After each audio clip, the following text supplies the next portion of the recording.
an Alabama man hired his brother to kill his ex-wife because he didn't want to pay child support and alimony anymore.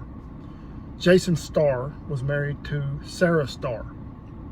They got divorced in 2017. They had 2 sets of twins.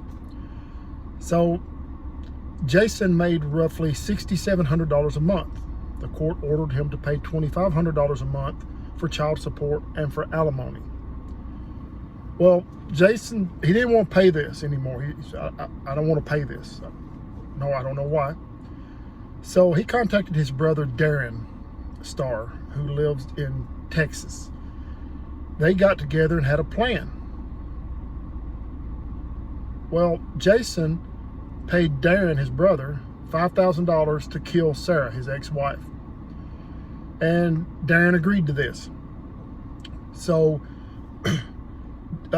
Sarah lived in Alabama. So Darren drives from Texas to Alabama. They knew her schedule. When she came outside to go to work, he shot and killed her in the driveway. Well, he thought he was being smart because he had his phone off, turned off for 7 hours. But on the way back home, he turned it back on before he got home. And it's amazing what they can do now with the timestamps and the GPS. Prosecutors or investigators found out that he was not in Texas at the time of the murder, that he was actually headed back toward Texas. And even the prosecutors said this case would have been very hard to prove without that, because they said there was no eyewitness to the crime, that there was no weapon found. And I don't know if, we know he shot her. I don't know if it was close range. I don't know if he used a rifle.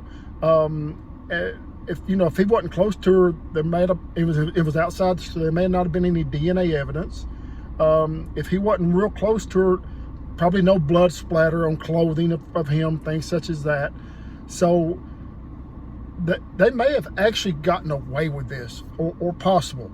But you all know, when an ex or a spouse gets murdered, the prime suspect is always the ex or the other spouse, in every case.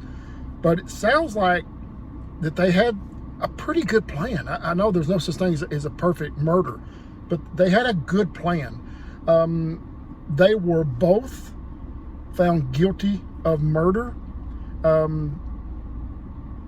They have not been sentenced yet, but prosecutors said that they are suggesting life in prison.